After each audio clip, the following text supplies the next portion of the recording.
All right, ladies and gentlemen. So we have an interesting article here from the gamer, and this particular article got me thinking. Right, it got me thinking because one thing I talk about a lot on this channel, and if you watch my videos, I'm sure you know this, and if you watch my streams, you definitely know this. I talk about indie games a lot. Right, I even showcase indie games a lot. I love indie games. I think they're great.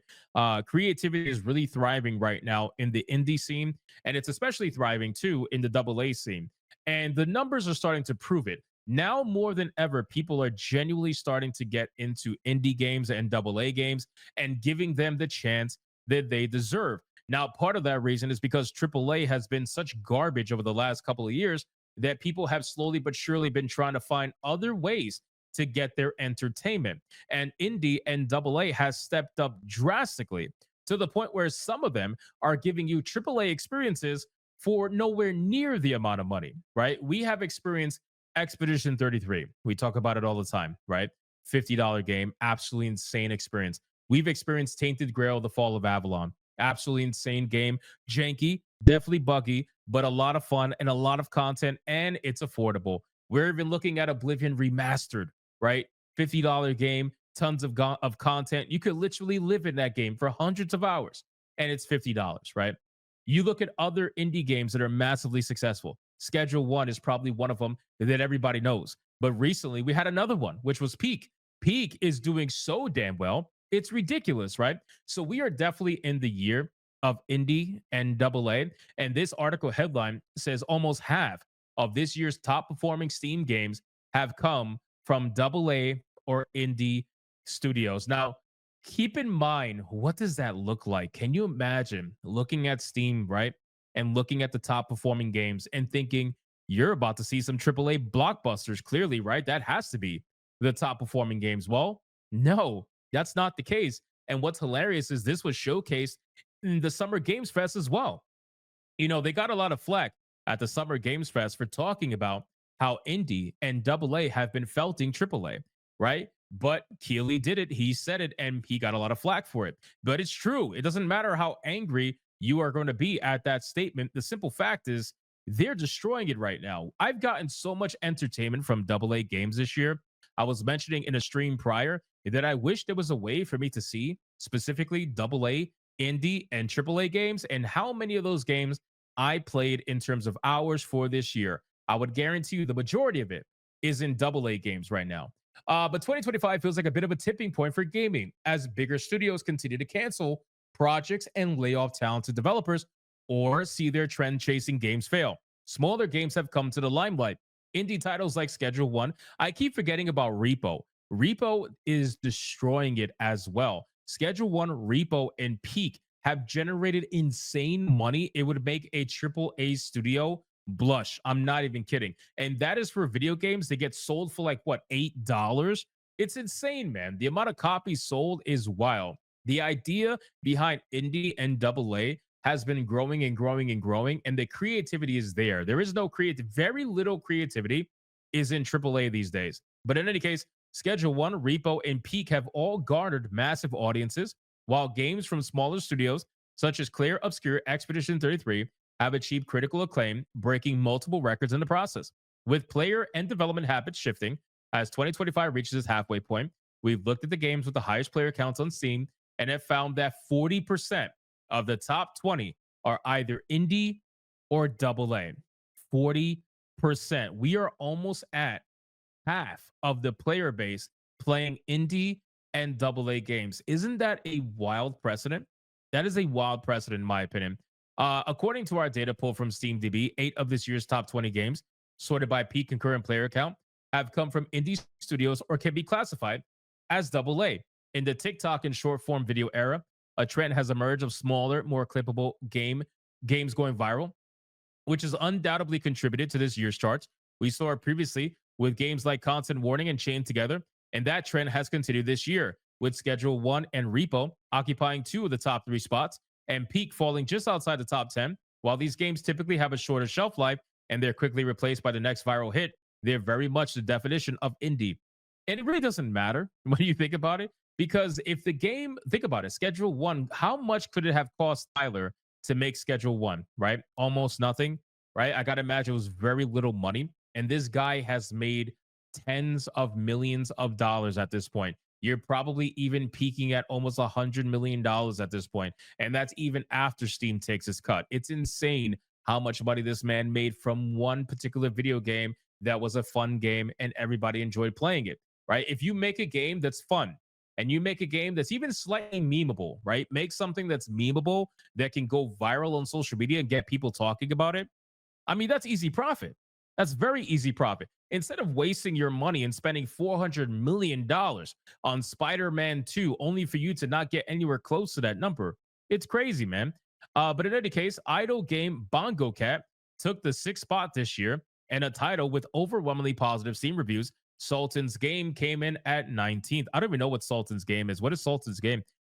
Kingdom Come Deliverance 2, Clear Obscure Expedition. That's another one. I forgot about that. Clear Obscure Expedition 33, Rematch. That's another one. All had slightly larger scopes, budgets, publishers, and teams. All three games fall into smaller AA category, taking the fifth, ninth, and 14th spots respectively. These 8 games make up 40% of Steam's top 20 concurrent player counts from titles released this year. All right, so let's look at it. So here's the top 20 list right now for Steam. So let's take a look at it. Monster Hunter Wilds, obviously, was at 1.384 million.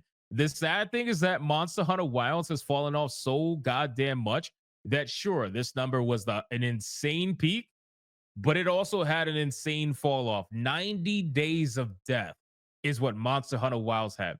Then number 2 was Schedule 1 at 459,000 concurrent players. Then we got Repo at 271,000 concurrent players. Split Fiction, I didn't even realize Split Fiction went this high. But here's the thing about Split Fiction that I want people to understand really quick. When it comes to Split Fiction, you cannot look at this number completely and think, ooh, that's a lot of people.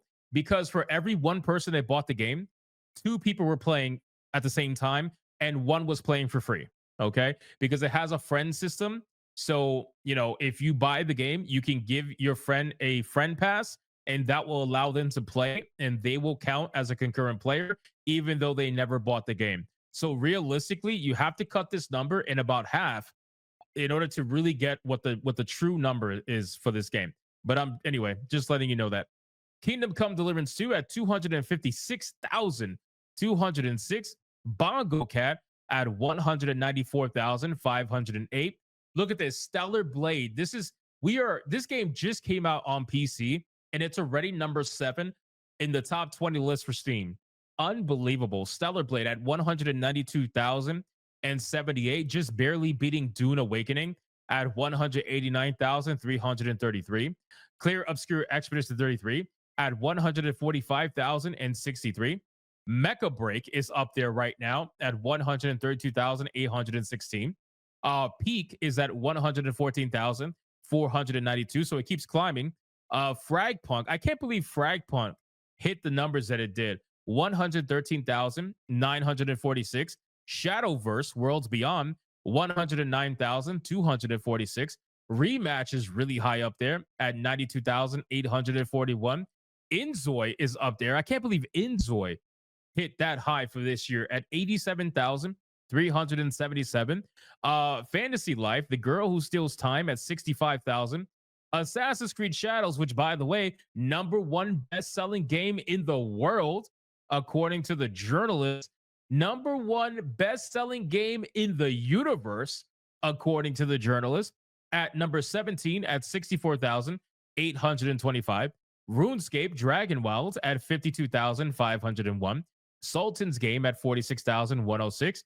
And last but not least, Persona 5 The Phantom X at 41,622. So surprising nobody, Monster Hunter Wilds holds the top spot, and that's unlikely to be beaten. I doubt it, because you're talking, look at the massive difference. You would have to pull some Power World level numbers in order to beat this kind of number. This kind of a concurrent number is disgusting. It's very difficult to beat it. But again, if you were to study the fall off, it's not pretty.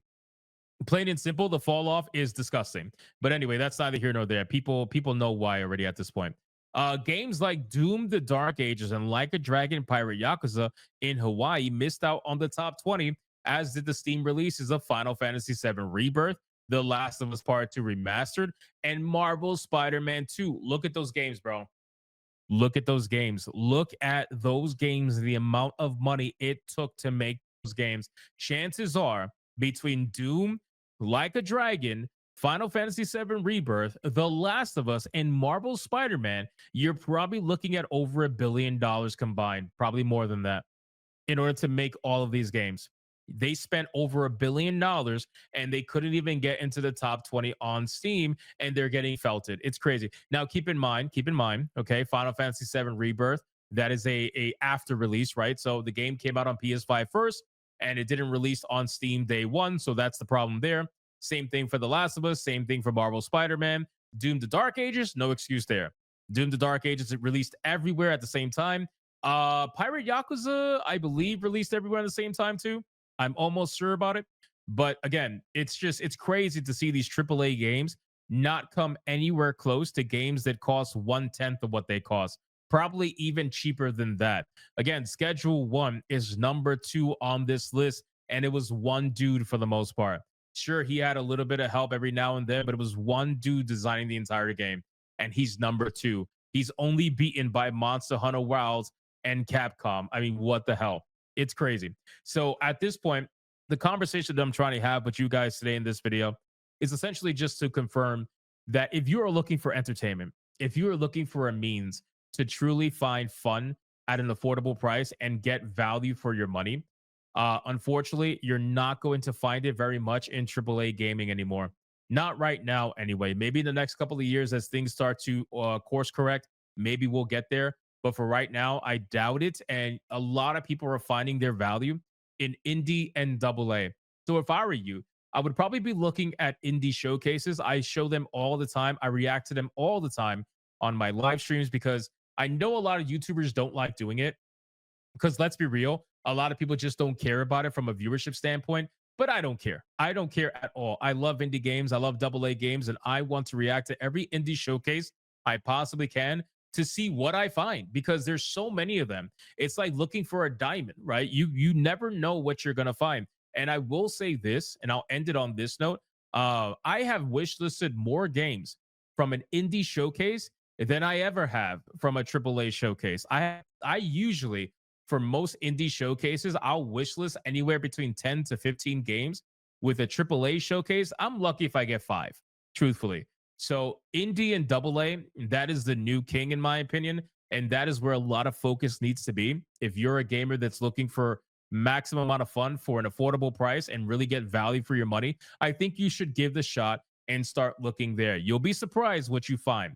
So you guys can let me know in the comments down below. I mean, what do you think about this? It's pretty wild news to see these games up here with literal titans. Like, I'm not even kidding, literal titans. Let me know in the comments down below. What do you think? And if you enjoyed the video, consider hitting that like button, hit the subscribe, and I'll see you guys on the next one.